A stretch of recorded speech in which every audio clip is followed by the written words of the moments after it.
Welcome to the Sports Reverends podcast. My name is Dan. I'm joined with my big bro. We know him also as the coach. He is a coach on the basketball court. He's also a coach in the stock markets. And I am a minister at downtown Toronto. I'm also a chaplain for Toronto Fire.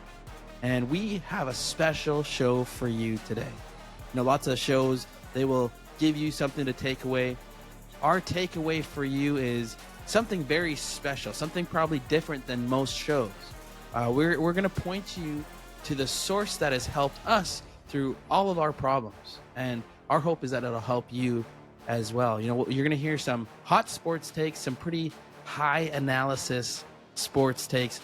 But the most important part is what you'll hear is our unapologetic faith through the lens of sports. And that's going to be a source for you that's going to help you in every area of your life. That's what we can promise. That's what we can guarantee. That's our experience. Coach, before we dive in and you tell us about the show, how you doing? Great. We're coming up to a couple of days of vacation for the end of the week, so I'm pretty stoked for that. We're having an actual fall versus Winnipeg, where it's probably going to be freezing. Things are great, man. Things are great. How about you? How's things looking on your end? Anything exciting coming up? Well, it's been a challenging little while for me. It's been a couple of challenging seasons at the church. I've had a couple other annoyances. I hurt my foot on Monday. I don't know if it was basketball or from a dog jumping on me, which is embarrassing. I don't know if it was from working out. I don't know. It just woke up the next morning and it was swollen and it felt like it was fractured, but it's been been about a week now and it's like way significantly better. So that's been good. Then I'm feeling sick now. Yeah, it was pretty fat. And now I'm sick. So I'm fighting all these things, but nothing's going to take away my joy.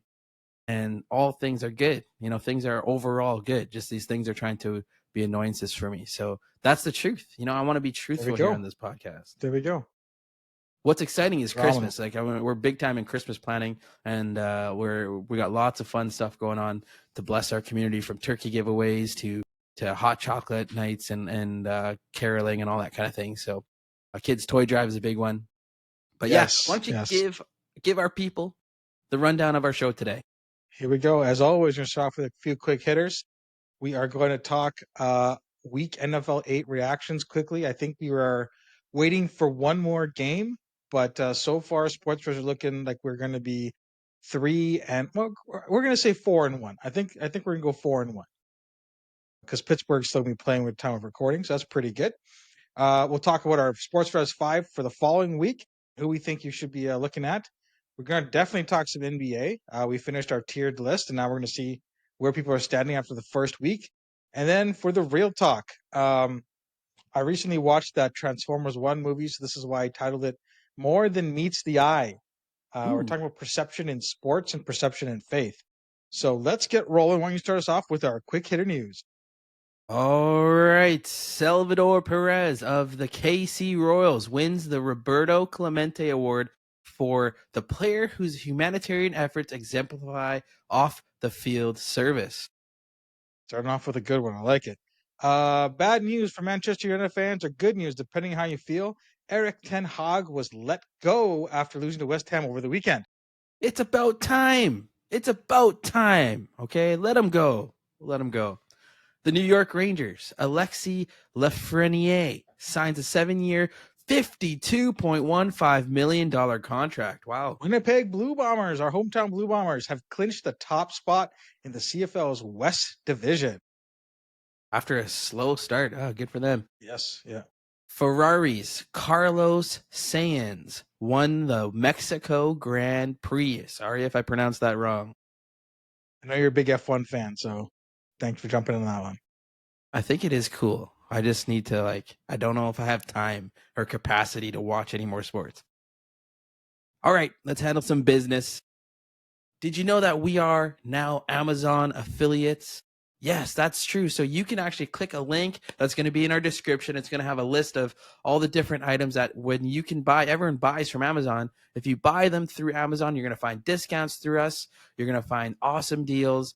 And it also supports the show. So if you're able to buy through our Amazon affiliate link, please do so. If you want more questions or have any questions about that, send us a DM or shoot us an email. All the information is in our description of our YouTube. So support the show, help us grow, and thank you for all that you do. Absolutely. Absolutely. Okay. So we had for our 5 from last week, we had Baltimore, Detroit, KC, Pittsburgh, and Miami. Baltimore won. Detroit won. KC No, won. Baltimore lost. Lost. Oh, dude, I asked you this. We said one. Baltimore lost. That's why. 3-2. I think we ended up 3-2. Yeah, that Baltimore team. Anyways, Baltimore lost. Detroit, KC, Pittsburgh's playing the Monday nighter. After this week, I don't know if we can say there's any locks at this point for this week. It's been kind of nuts, and the Dolphins lost. But the most important game of the entire week was the Sunday nighter. For those of you who know who we are in real life, or those of you who've been longtime watchers of the show, you know that Daniel is a penultimate Boys fan. He loves the Cowboys with all of his heart. And unfortunately, even though they're America's team, they still cannot beat my San Francisco 49ers. So we had I think, a gentleman's wager. No, not even a gentleman's wager. We had a real wager where we went back and decided whoever lost would take a nice big whiff of the smelling salts and wear the losing team's hat or the winning team's hat for the next show. So we didn't have a chance to exchange hats. That'll happen. So if next pod, maybe we'll do it both next pod. We'll do it both next pod. Okay, we'll do both next pod. Yeah. That's fine. But I would imagine the smelling salts could help clear that cold of yours. You never know. Maybe give it a shot off air. Give it a shot off air and see how it goes. But so I think we've done pretty decent in the last couple of weeks. Let's take a look at who's playing this upcoming week in week number 9, and pick 5 that we're gonna say are locks to take the dub. How does that sound? Are you gonna let me actually pick any this week? Sure. Since you're a little spicy from losing, I'll let you pick. Go on, I'm definitely spicy from losing. And you know what? I hope what people can take away from it is that I'm still loyal to my team, even though I knew we were going to lose. It was set up for us to lose, and our year is just a horrible year. But I'm not going to ever back down. I'm going to take the bet every time. Go Cowboys. Okay, week 9. We're into week 9. Season's flying by. Why don't you go first, and then we can go back and forth. Sure. Yeah. Okay. So I'm gonna go with a Thursday nighter. Houston over New York. Ooh, even though the Jets are at home, I think it's a dysfunctional mess over there. I think CJ Stroud comes in and just takes it to him. What do you think? The Jets are desperate. They're desperate. If they lose this game, it's just their margin for error last week was already massive for the rest of their season. They have no more margin for error, so they have to win. But Nico Collins, I believe, is coming back. But they probably lost Stephon Diggs. This is a tough one. Jets at home. Can we table that? Good. I can't. All right. Because I had the huge take about the Jets becoming a playoff team, and I'm not ready to give that up yet. I think a lot of people are not ready. It's okay. All right. Yeah, all right. We'll table this one. True. How about you give us one that you're thinking about? Okay, let's go with the bounce back with Baltimore over Denver. I don't think Baltimore is going to get embarrassed again as they did, losing to Jameis Winston. Good for him. Great that he galvanized that team and all that. And Baltimore played, Lamar Jackson played good in the fourth quarter, but they're probably going to roll these Denver Broncos, I think, because they're that good. They're at home. They're at home. Home, bounce back. Yeah, I'm going to go Baltimore. What do you think? Let's take it. Yeah, I like it. I like that. I know Bo Nix has been getting better week over week, but they don't have enough weapons to outscore Baltimore, and their defense, I don't think, can keep them under wraps again for a second week. So I'm going to go with Baltimore on that one. Okay, Baltimore, lock it in. Yeah, we'll lock in Baltimore. How about this one? Washington Commanders at the lowly New York Giants. Yeah, I'm thinking these Washington divisional division game dogs. Yeah, after pulling it out against the Bears with that Hail Mary. I'm thinking they can keep the momentum going. They're 6-2. Yeah, Who would have thunk it? 6-2. It's really hard to take anything New York Giants right now. Yeah, I'm with you. Let's go. Let's go. Washington Commanders. Jaden Daniels. The Hail Mary walk-off touchdown is absolutely unbelievable. With that was broken else. ribs. Good for him. Scary for that division. Oh yeah. Do you think Call of Duty is going to make an impact this week? Yeah. So Arizona won last week by a very short margin, which I think we talked about, and we I think went against, but we didn't put it in our contest, right? Right. Yeah, I think Chicago is going to come back. They had a tough one as well last week in week 8. Yep, I'm going Chicago over Arizona. Call of Duty has officially fully released, and it's going to be challenging for Kyler to focus. In his contract, he has to put in time in the playbook. Like, that's embarrassing. That's your franchise quarterback. I mean, okay, here's the thing about that though. We don't know how many other QBs have that. It just slipped out that he has that. So it could be a more common thing than we know. We don't really know. I'm gonna say, I know, I'm just trying to defend the poor guy. I'm gonna say Chicago bounces back as well. I think Caleb will have a much more consistent game, and I think playing at Arizona will give them the sunny side of things. So I'm going with Chicago with you as well. Okay, I'm going to take. You want a challenging one or I think a layup? Let's go with a challenging one. I like it. I want to step out on a limb here. Two of the hottest teams, division rivals, Detroit I knew it. Lions, Green Bay Packers. I'm taking the red hot Detroit Lions, put up a 50 burger against the red hot Packers at home. And I'm going to say, yeah, assuming this is difficult because Jordan Love, we don't know his status exactly, but I'm assuming everyone's healthy. But I'm taking the Lions as they kind of put their foot down as top dogs in the NFC. They threw down the gauntlet. They really did. Because Drew's not here, we definitely have to go against the Packers. Lock it in, Detroit. Boom. I love it. You Why got don't one you more, give us right? your layup? Let's see your My layup. layup, What sure. was your layup? Yeah, I think this might be more people will rate this game closer, but I'm taking the LA Rams over the Seattle Seahawks as Seattle has been abysmal the last few weeks. There's also a lot of dysfunction there. They kind of have the same similar problem as the Cowboys with their coaching staff. They cried about Pete Carroll. They cried about, he's too old, he's too stuck in his ways, and now look, their crowd isn't even the 12th man or whatever it is. Yeah. And yeah, I'm going the Rams. They're hot. They got their boys back. Puka Nakua, Cooper Kupp, Kyron Williams. Matt Stafford is really good. He's really good still. And so yeah, going Rams. What do you think? If you're the Rams, you can't be thinking about trading Cooper Kupp right now. There's no way. I really like your Rams take. I'm also partial to the take because I have Matthew Stafford starting for me next week, so I need him to be incredible. But Puka looked great. Coming off being off for a couple weeks, like he looked really like he hadn't missed a beat.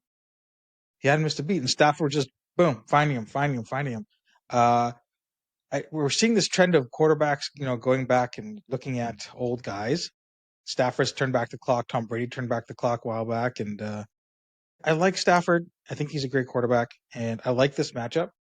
And I think they're gonna crush him. Two TDs. Right. They win by two TDs. That's my guess. All right, give us our 5 locks.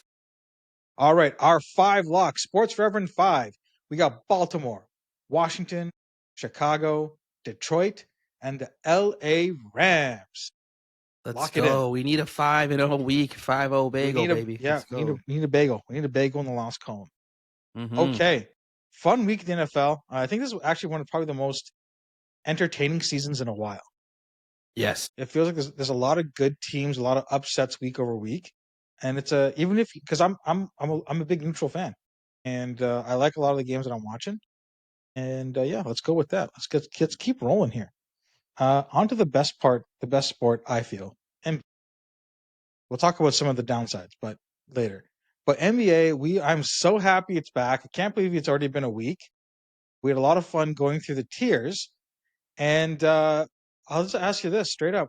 Has any teams surprised you in a good or bad way? What have you thought? Yeah, for me, I think one of the biggest surprises was watching the Clippers.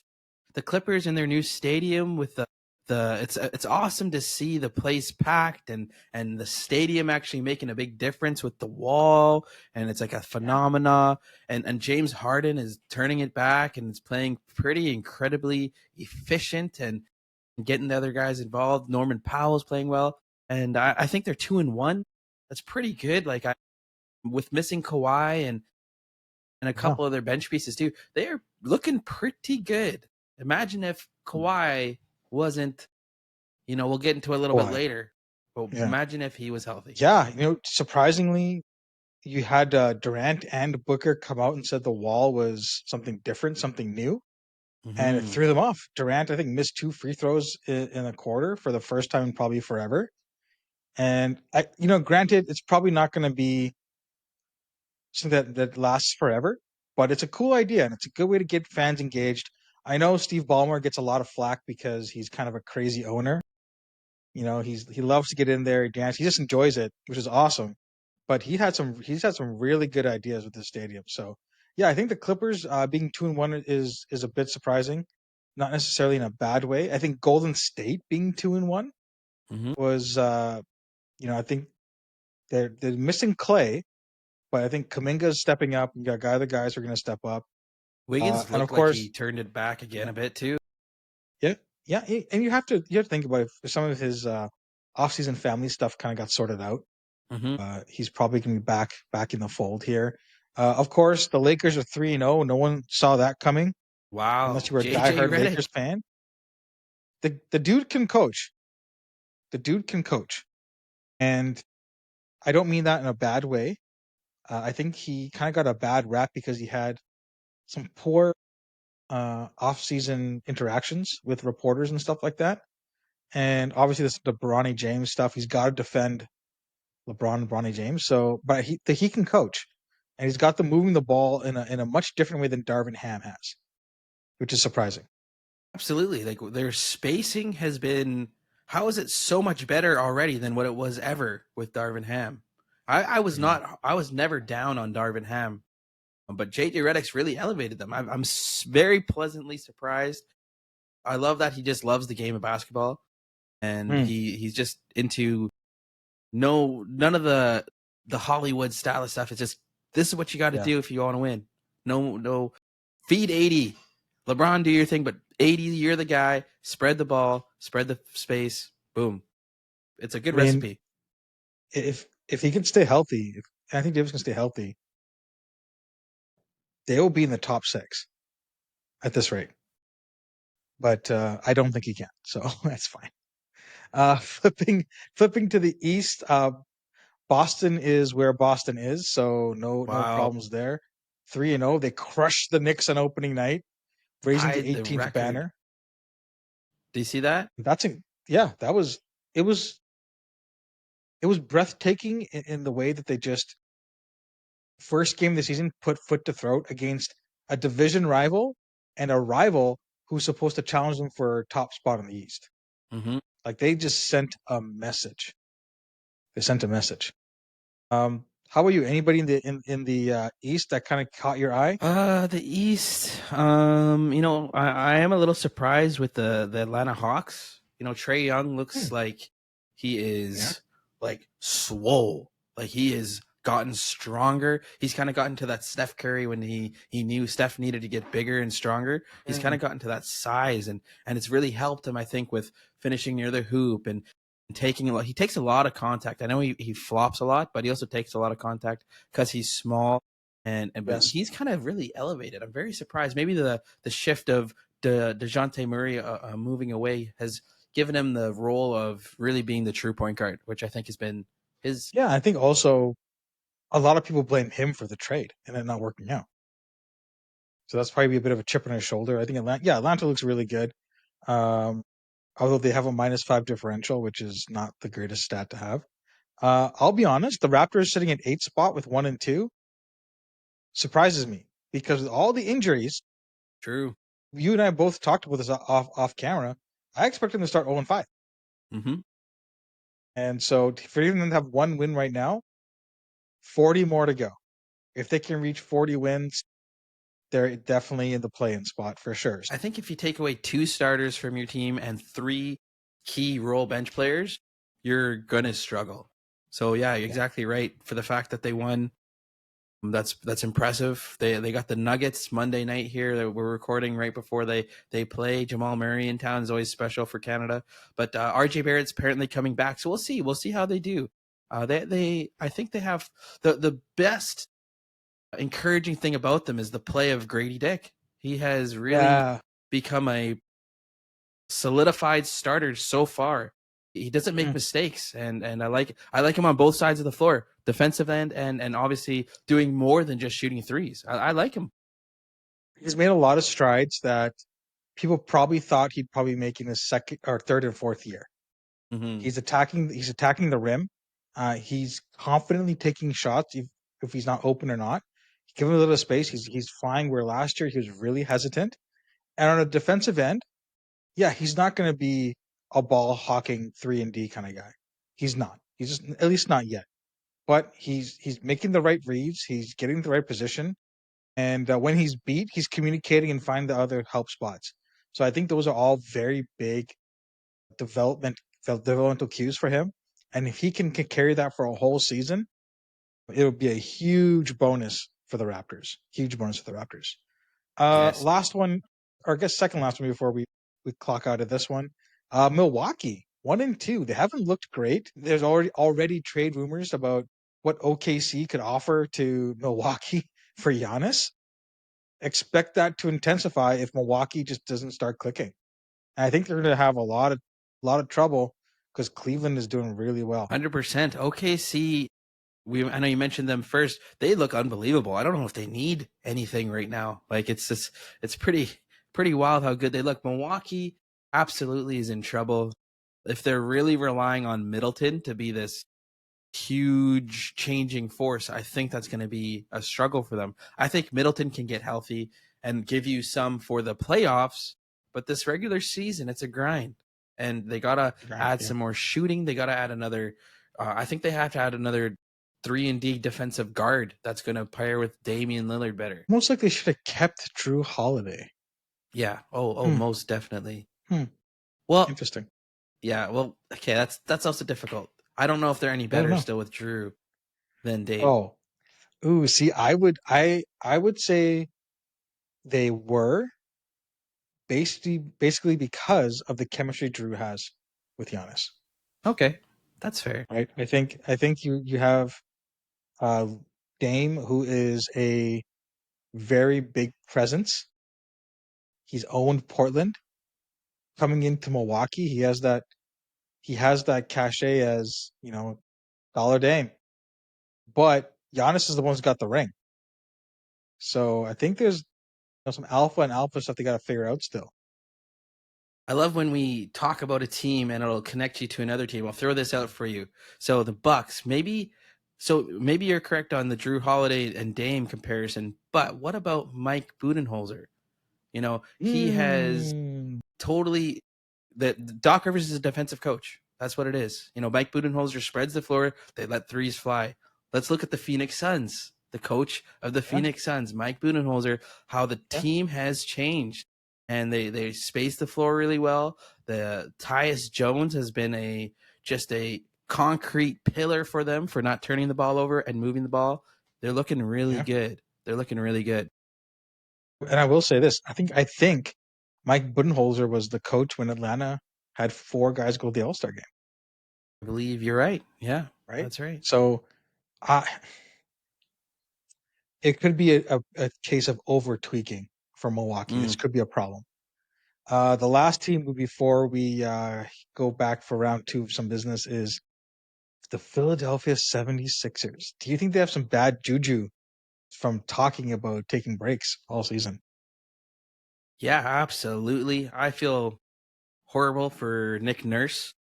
I feel horrible for Kyle Lowry for choosing back to go to Philly, to go to his hometown team. And, they're in a very horrible predicament because if a player is not ready to go to work, he's not going to be. All the sports science talk about the more you play, it gets your body ready for the intensity of the playoffs, not taking time off. So I don't know. Joel Embiid is gonna already said he's not playing back to backs. Paul George, who knows where he's gonna be at? Like, I think Tyrese Maxey is an absolute dog. He's playing so well, but he's not gonna be an alpha for you. He's not that guy yet. He He's could not be that guy one yet. day, He but could be. Yeah, he could be. he's nasty. But him and Paul George together even would be a great push. But you need your MVP. So You need your MVP. Yeah, but we'll see. We will see what happens, and the season is still young. very We're young. 3 games in for mostly for everybody, except for a few odd teams here and there. But we'll see. We'll see. Maybe next week we Okay, can look at the race for Cooper Flag and look at some of these bottom feeder teams. that's so early, but okay, I like it. I like it.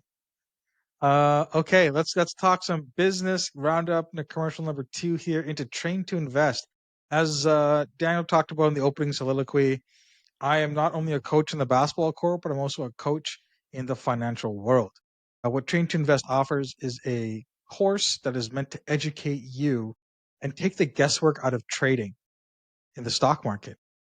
So visit our website, www.train2invest.com, www.train2invest.com, and download the free ebook.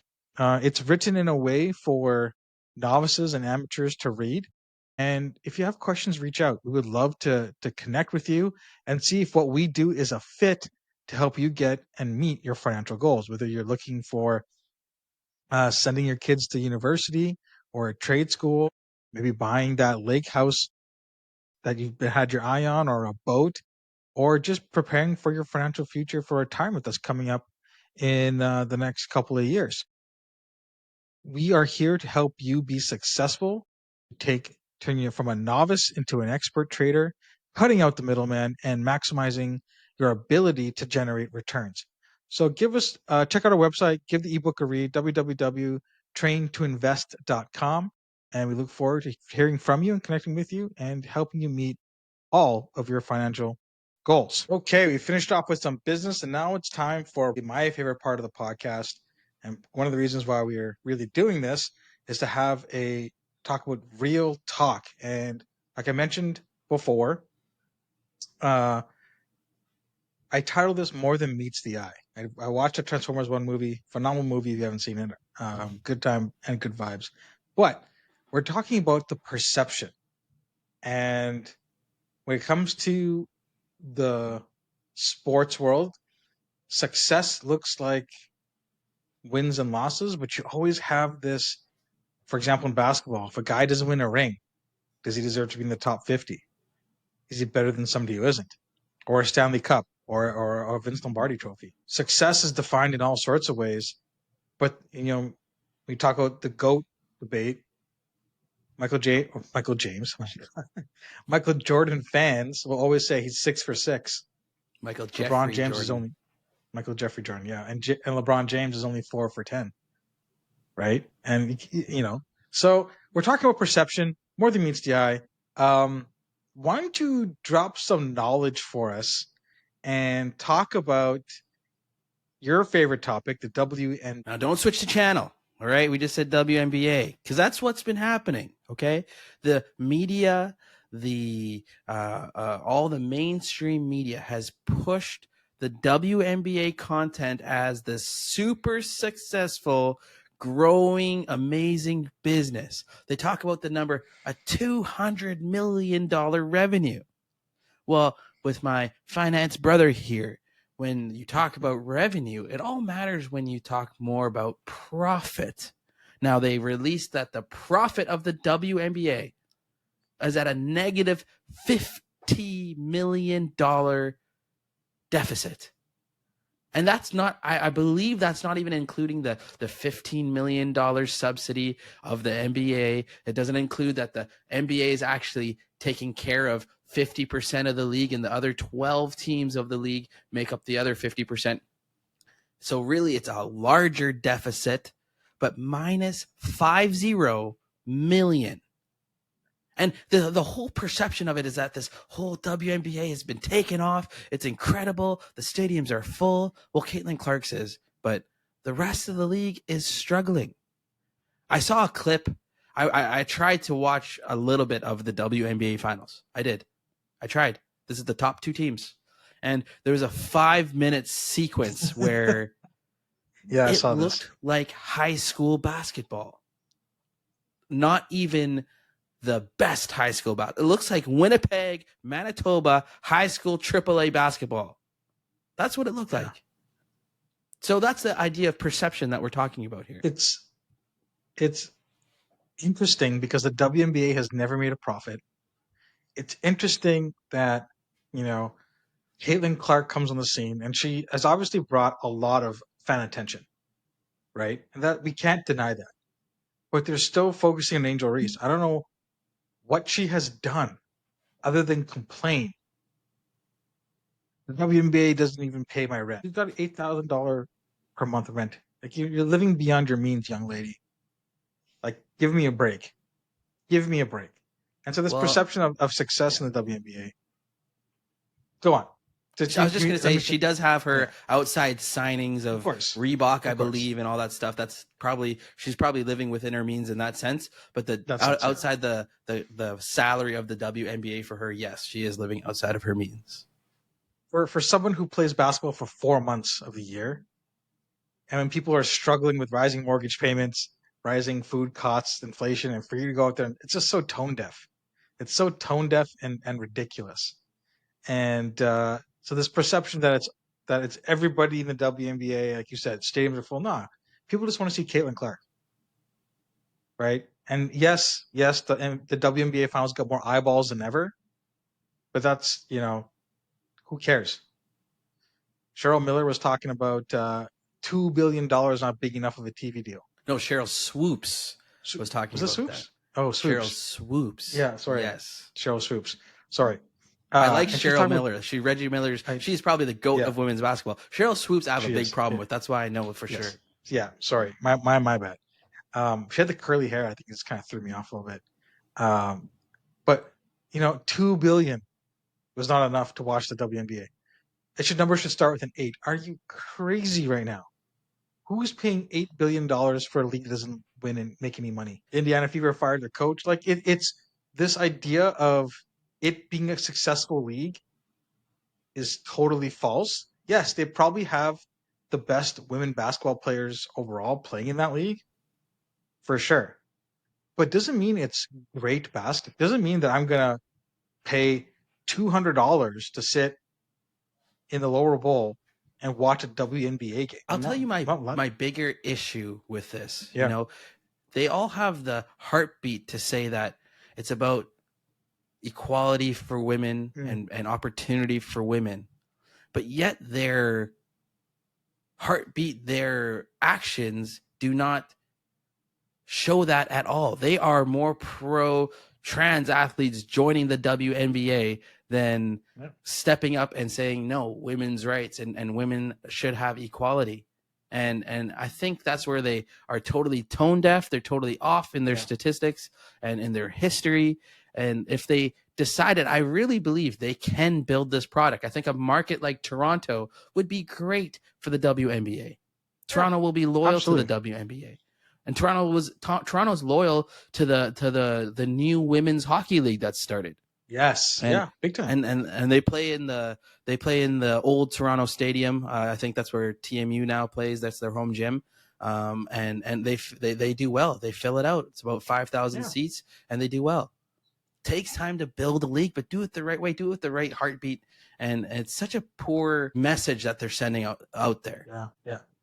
And because if you're a girl and you're watching the WNBA and you love basketball, it's like where's somebody championing for me, right? Where is somebody saying I want a safe space for women to play basketball? I want an equal playing field. I'm you don't hear that, right? And all you hear about is racial division and Caitlin Clark's fan said this, people said that, and it's a poor product to watch. Well, they should follow what the MLS has done. The MLS for years focused on American players, growing the game, growing the grassroots game, investing into all sorts of camps and youth leagues to build the interest, to build the game, and to find talent. And there's many American. Christian Pulisic is out in AC Milan in Italy, and he's killing it. Mm-hmm. There's great American players all across the world, and now we have Leo Messi in the league. Yeah, okay, he's a bit older, but he's still incredible. You have all these stars who are coming over, and yeah, it's towards the end of the year, end of their careers, but they understand that hey, we're building a legacy here, right? The United States has almost 500 million people. 450 of them are legally there, right? So it's a big fan base, but also a population base to challenge England, France, Germany, and the all those other soccer countries, because you got to be able to think. I can probably find 15 people who can play soccer out of 450 million Mm-hmm. at a high level, right? You build it up, you build it up, build it up, and now I will go watch TFC, even though TFC sucks. I'm willing to spend the cash and go see them. The product isn't as good as the EPL, yeah, for sure. Like it's not going to be Premier League, but it's getting better. It's fan friendly. Mm-hmm. It's not political. I'm there to watch the sport, right? They have to cultivate uh, that sense of homegrown. Get behind your team. I think, like you said, Toronto is going to absolutely adore the women's team. They're going to sell it out. I think they're going to be playing at the Coliseum. So it's easy to get to. It's probably if they price it right, family friendly. That's where you got I to think they'll start. play at Scotiabank. Maybe not right away. Maybe Yeah. not right away, but they can get there, right? They can get there. You need to build a good experience, a fan experience, Mm-hmm. and It's really hard to have that when you come into an arena and it's 90% empty, right? You don't have that same vibe of players being out there interacting with fans. Because let's be honest, the perception of WNBA players is that they're whiny, entitled women who complain about everything, right? How many times has somebody come out with a positive message? Oh, we don't have private charter jets. Wah wah. Boo Tone deaf. hoo. Just very tone deaf, and it's not engaging, right? And that's the perception in their mind, is that hey, we're ultimate basketball players. Sue Bird is the best basketball player in the entire world ever. Like, give your head a shake. Know where you guys are. Know who your audience is, and try and grow that audience. Try and get a good product out there. Go into high schools. Go into women's universities. Go back to your alma mater, right? Invest in the game, because at the end of the day, your legacy as a WNBA player isn't going to be that big of a deal. Mm-hmm. But if you can say, hey, I created this charity, I invested back into my community, I gave back, and now 20 years down the line, the WNBA is this thriving 30-team league, which the NBA is very hands off of. That'd be insane. That's the dream. But it's this perception that we are amazing that we are owed this, that the guys get it, so we should get it. Nah, absolutely false. And if you think that's true, that there should be equal pay, go buy season tickets to the WNBA. Go You support want to them. talk about equal pay? That means they actually have to pay the organization. If that's if they want to get real about it, right? They have to pay the organization to be playing basketball. That's what equal pay would be. Because they're losing money. So, and I know there's people out there who are supporting equal rights, and we're not saying don't have equal rights. But in this case, we're talking about if you want equality, it has to be done the right way. You can't just get it just because you think you deserve it. Money, that is, not equality, money, right? It's a business. The NBA is a sports business. WNBA has to run like that too. And if Caitlin Clark is the beginning of selling out stadiums, all the more power to her. But again, don't be tone deaf. You want to engage with your fans. You want to build something good. You want to earn that title for legacy. And so I think that's where perception is skewered in a very negative way for a lot of people. I think we talked enough about the WNBA for today, probably for the month of October. Let's also talk about perception of business versus entertainment. This is a very interesting one, and I think it used to be really applied to the NFL more because of the non-guaranteed contracts and things like that. But I think in the last, let's call it 5 years, it's really applied to the NBA the most. Load management is now the thing.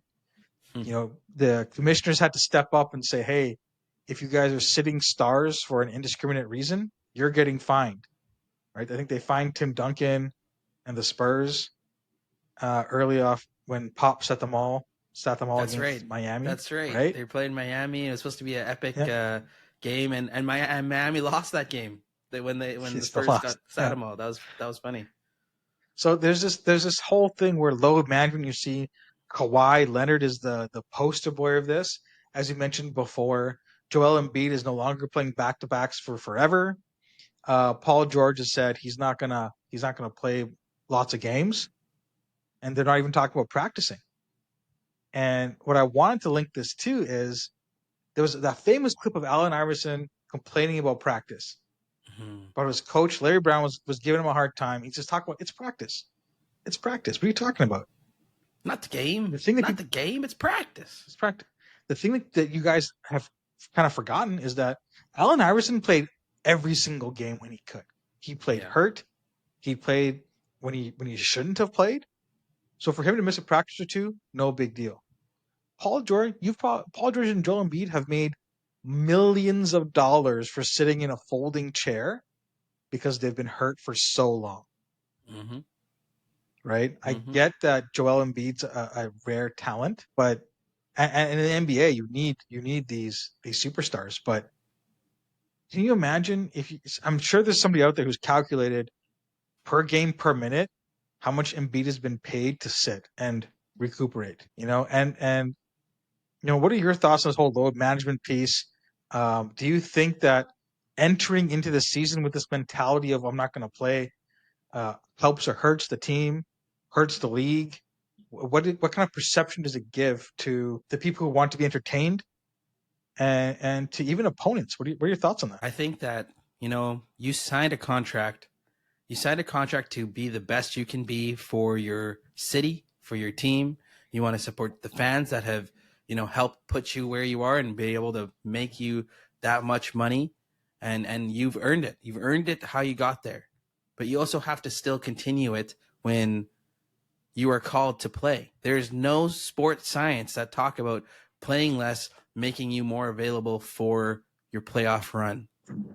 All the sports science, like we said, points away from it. And so I think it's the heartbeat behind things, your drive, you get content where you're at, you got the money, you got the fame, you got the following, and the grind is tough. The grind of the NBA season is difficult. The Allen Iverson clip where he's complaining about, he's just saying it's practice. He's not complaining about practice. There's a lot of backstory to it. He actually just had a close friend of his that was shot and passed away, and he was going through some grief, and none of that was added into the actual scenario. It sounds like he's just a superstar who's hood, who doesn't want to practice. But you're absolutely right. He's a guy who loved the game. He loved to perform. He loved to show out. And he knew that the more he plays, the more he does, it's going to make him better. It's going to make his team better. It's going to build camaraderie. It's going to help your championship run. You can't just throw together, look at the Suns last year, throw together some superstars and say, hey, you're going to do well. No, you didn't. You got swept by the Timberwolves, right? So totally out of line when they say there's no chemistry being built when you say I'm not playing back-to-backs. I'm too good. I think it's horrible. I think it's bad for the game. They're one of the teams that are the biggest in trouble, the Philadelphia 76ers. What do you think the perception is of opponents saying, hey, these guys aren't going to play, in terms of, would you want to partner with them? Yeah, why would you want to do that? Why would you ever want to do that? I'm going to do all the brunt work and you're just going to show up when you want. You're going to have the diva lifestyle. You're not going to put the work on. Like, that's a joke. It's an absolute joke. Why would you ever want to have someone like that in your foxhole? You're supposed to be going to war every night for this game. It's not an easy game. It's a grind.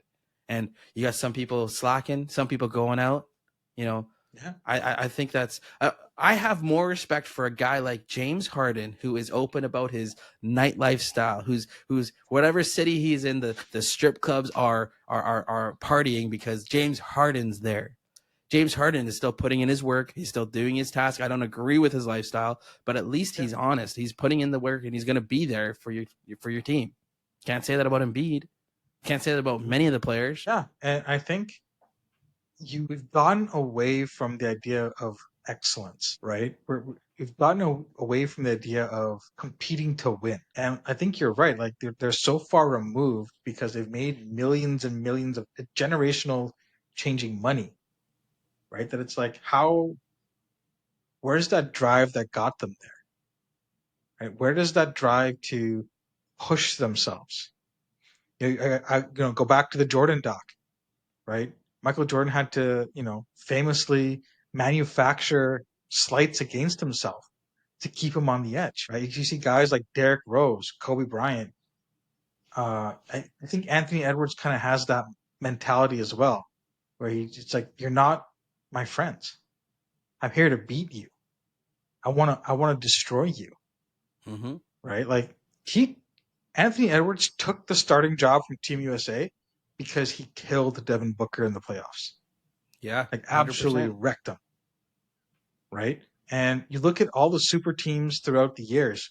Look at the Lakers at the end of their run when they put Gary Payton and Karl Malone. On paper, they were phenomenal, but this hard-working, selfless Detroit team that was tough, played together, ended that run. Before that, Chauncey Billups was a decent point guard. Rasheed Wallace was just a hothead. Ben Wallace was a very, very poor man's Dennis Rodman. Tayshaun Prince was some weird lanky dude who couldn't find a fit anywhere. But molded together, they working as a team, they overcame those negative perceptions and won some titles. You look at after the Dream Team, the U.S. thought they owned basketball again. But then you have the Tim Duncan-led team that flames out after Greece. You have all these world championship teams that don't do well. You had to have you had LeBron James trying to lead a team that finished third. You needed Kobe Bryant to bring that killer instinct to put them all together. So I think when we're talking about perception and when it comes to life, is like you can't just turn a switch and expect things to change. It takes consistency, it takes hard work, it takes effort, it takes dedication. Right? I'm not going to get a six-pack abs by not doing any work. Right? You have to go to the gym. You have to eat right. You have to take care of your body. But wishing it isn't going to turn it into existence. And I think that the perception that you can, like you said, sports science shows that the data is there. You think that you can sit down, take time off, and not get rusty, and then come playoffs time when you need to win 16 hard fought games in order to be called the champion. You're just going to waltz. You're going to play 16 games with days off in between. No chance. Could you imagine if your best player decided to say, "Oh, you know what? I'm going to skip the first round of the playoffs. You guys got this," No, yeah, or I'm going to that's horrible. skip, or I'm going to It's skip horrible. game 5. Right? Hmm. Like you can't do that because you won't be able ever to win. And I think it comes down to is the desire of your heart, right? Mm. So you're okay with looking a certain way and coming off as, oh, I just have an injury, that's why I'm not playing. But I really just want to sit out. I don't want to do the work. I don't want to be. Yeah. Maybe the pressure's too much, and this is a way for me to excuse to not be able to perform, not have to perform. If you look at that in our faith walk, our faith journeys, right? I think a lot of Christians have that culture of putting on the face of saying, "Yeah, I got it all together. I am walking this way. I'm honoring God in all that I do." But in reality, it's a front. It's the WNBA where they say, "I have it all together. Our league is booming." Yeah. But the desire of the heart of the WNBA is for them clearly just to not build the sport. It's to get fame, to make the money of the NBA. They're not willing to do what it takes to get there. And there's definitely a work ethic aspect that you're talking about when it comes to the faith. But there's also a desire of the heart. It's about it's not caring about it. You're not doing it for an audience of other people. No, the desire of the heart is to honor the Lord. That's what you're called to do. That's what we have to do. You're not looking to get applauds and accolades from other people. That's not the goal. The goal is to honor the Lord, and that comes from the desire of your heart. And you got to ask God to say, "Help my desires be your desires," because my desires are selfish. My desires are my way. My desires are to help make my name great. And it's a very different mindset than the worldly way of saying, "I got to make the name Chan great. I got to make us big and strong and all that." No. The Sports Reverends podcast is not even to make the Sports Reverends great. It's to point you to the source, point you to our source of hope, our source of strength that has helped us out of the mud through every area of our life, every struggle we've had. That's our source of hope and strength that's helped us out of that. From financial to unfair and unjust moments in lives and sports and different political situations, all those things, whatever it is, it's the source of our hope that pulls us out of the mud. That's what we want to point you to. Yeah, absolutely. And it's so weird to think, because we live in this society where there's so much technology and so much newness. But the same story applies from when Jesus walked the earth with the Pharisees, right? Christians are supposed to live this counter-culture lifestyle because what culture wants is for you to exalt yourself. The name on the back of the jersey is a great thing, right? Like the Pharisees were walking around worshiping God and praying, not out of their goodness of their heart, but they're doing it as duty, as to say, "Hey, I've check marked a box. So many people saw me pray and do whatever I need to do." But what does God tell us? God tells us to find a secret, quiet place, right? You don't have to be Instagram living your prayer time, right? That's between you and God. It's an audience of one, like you're right. And when your perception of Christianity doesn't have to be loud. It doesn't have to be, you don't have to be on a soapbox screaming in the corner at people, right? Like, yeah, you say this all the time. How many people have been logicked by arguments into the kingdom of God? Not many. None that I know of. But it's about how you act. It's about what you say. It's about how you show God's love and what he's doing in your life to those who don't know him. Right. And we live in such a time where any sort of help is looked at as, why would you do that? Why would you give the guy on the street money? He's going to use it for drugs. Well, he might be, but you don't know that. Or, why would you go out of your way to help your rival at work finish a project? Or someone who was rude to you, why would you be polite and be kind back to them? Why don't you want to go to the strip club on a Saturday night? All these things where society says do this and you live your life a different and opposite way. It's not about doing it for the sake of check marking a box and saying, hey, I did my Christian duty today. But you're right, it's about honor and glorifying God. That's between you and him. Right? Yes, you're a pastor and I go to your church, but like you don't know what I do during the week all the time, right? That's between me and God, and you're not going to be like, hey, did you read your Bible and pray every day? Hey Joel, did you did you do this? No, because I have to do it not because I'm checking a box. I have to do it because I want to honor and glorify God. I want to. I don't. Sorry, not. I don't want to say the word have to. I want to do it. Right. That's what is driving. Not because I have to hand in my punch card when I go up to heaven saying, hey, here's my calendars of me reading my Bible and praying every day. Check mark, check mark, check mark. No, it's how did I serve you, God? When I didn't feel like it. When the guy cuts me off, instead of cursing, I hold it in and just let it go.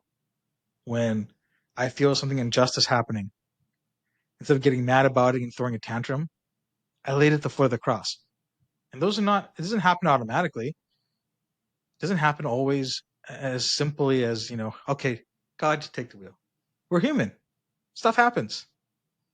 But it's having the understanding that you're not alone, that your purpose isn't for this 80 plus years that you're on this planet, right? It's our time here on earth is limited, but our time in heaven is forever, right? And again, store up your treasures in heaven. I would love to be a multi-billionaire, right? But that's not because I want to glorify God, it's because I want to be selfish. I don't want to have to work. I don't have to worry about my bills. That's not what having a heart of giving and worship is about. If God blesses you, great. That's phenomenal. But saying I want to be a billionaire just cause, like that's crazy. But I'll tell this one story. I know I'm talking a little bit, but I'll tell this one story. I was in high school. We were at some tournament out in Transcona, and we were at McDonald's in between games, so healthy post game snack. And there was this guy and begging outside this McDonald's, and I looked at him, and of course, being grade 12, I'm flush with lots of cash from my full-time job that I didn't have. I just felt the prompting to say, "Hey, you're wearing your Living Christian jersey. What does that mean? Ask this guy what he wants." And so I walked up to him and I was like, "Hey, man, again, it's winter time, so it's pretty chilly. What can I what can I get for you from McDonald's right now?" And he had a pretty big order at the time. It felt big. I was going like, man, do I have enough on this debit card to tap this and go through? Of course, it went through, and he was so thankful. But what really shocked me was I'm in this team, 10, 12 guys, who most of us have the same faith beliefs. And they were so shocked that I would offer to buy him food. And then, at the time, it's like, oh, hey, Shandy, blah, blah, blah, blah, that's cool, right? Like, but when I got home, I was just like, I felt a little broken because it's such a simple thing to buy a homeless person food, right? Yeah, okay, money aside, right? Like it's such a simple act of kindness, and it was such a huge. It made such a huge deal about with my team. Like, guys, that's not the heartbeat we need to have. And I talked about it after with the guys. I'm like, guys, that's. I'm happy that you guys found that was really cool and really awesome. But like, we're called for more. Like that's just a simple thing. And I don't know how many guys even think about that today or how many it challenges, but it's one of those things where we shouldn't be so excited for the small things that God's asking us to do. We should celebrate the wins for sure, but we should be looking for those opportunities. We should be excited to have those opportunities, not to show off for the bunch of guys, but to say, hey, God, I see you. I see this. Thank you for giving me an opportunity. And I know we talked about some life stuff for the last couple of weeks, and one thing that I've started adding to my prayers in the morning on my way to work is, God, give me an opportunity today to show your love, however that looks. And ask and you shall receive, people. Opportunities have come in very small ways, nothing crazy. Um, I was able to pray with this guy I was doing work with because his son got into a big accident. That's just a random opportunity that may or may not have come my way, but I was looking for it. I was looking for an opportunity. And so this perception, when we talk about perception, is about, what are you trying to do? More than meets the eye. You want to be more that people can rely on and trust on, and all that comes is from God, and relying on God and being open to that. Yeah, and I love what you had in the notes there. It says playing church. I think a lot of people that interact, if you're not a Christian and you've interacted with Christians, a lot of Canadian Christian culture is playing church. It's putting on the face for Sunday, but the rest of the week it's not doing what we're called for. It's like Embiid. He's geared up in the summer. He's playing for the Olympic American team, but come season time, when there's got to be work to be done, he's sitting off on the sidelines. He's not doing what he's called to do, and that's exactly the difference. The heartbeat going forward is to help build people up to do this Christian walk every single minute of every single day. That's what we're called to do, and that's what we're building towards. That's how you grow, and you're going to see growth in yourself. You're going to see growth in your ministry, and you're going to see growth in those around you as well. And that's how you kind of build people up and help them lift them out of the mud. I love that story. Thanks for sharing that. Yeah, absolutely. I didn't think about it until we were just talking, and it's really, it's funny what comes up when you start talking about this kind of things. So perception, it's a tricky word. It's a tricky thing to navigate, because you don't know how somebody perceives you. You don't know how somebody perceives a situation. Any advice for Christians out there who want to forget about perception and not worry about it and just do the Christian walk faithfully? Yeah, I would say understand that you're not perfect. You're sinful. You're flawed. You can't meet the standard of what the Bible tells us of how we are supposed to live.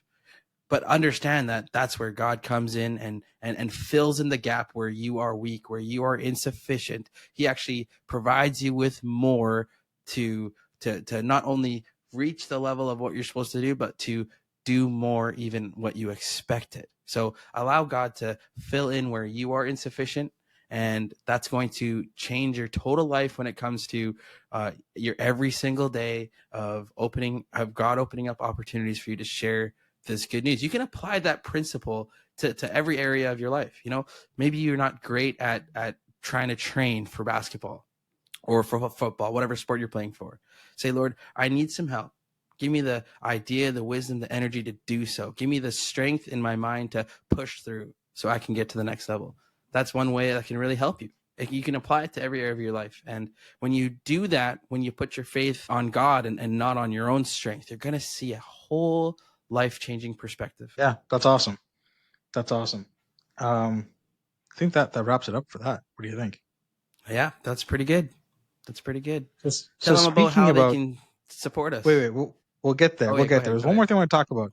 Speaking about insufficient, did you see the statue of Dwayne Wade? Oh, buddy. Was it ever beautiful? Was it ever beautiful? Wow.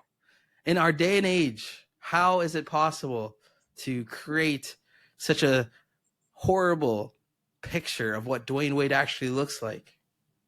But maybe Dwayne Wade has a little bit of it coming to him, his I some of his lifestyle. Hey, come on. I think so. I mean, it's right up there with the Cristiano Ronaldo statue. Horrible. And if you haven't seen what we're talking about, Google Dwayne Wade statue. The internet is undefeated. I think my favorite meme so far is there's that famous picture of Dwayne Wade throwing up the alley oop to LeBron and then spreading his arms as he's crouched in front of the camera. They replaced his face with the statue's face. So And good. it's amazing. It's so good. So It's good. so good. So maybe we can post a picture on our Insta under the Sports Revs, and you guys can have a look.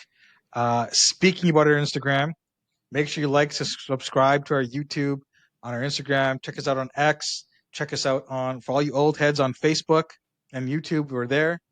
Share with your friends, not because we're looking to get our numbers up. That's not what we're asking you to do. We're asking you to share because God is going to touch somebody's heart through what we're talking about. And you never know what impact you're going to have. You know, somebody told me once, you may preach the gospel, but you may be the guy who's planting the seed, or you may be the guy who's watering that seed. You may not know what that seed or when that seed's going to grow. So take every opportunity to just talk about God, and you never know what you're going to do for the kingdom.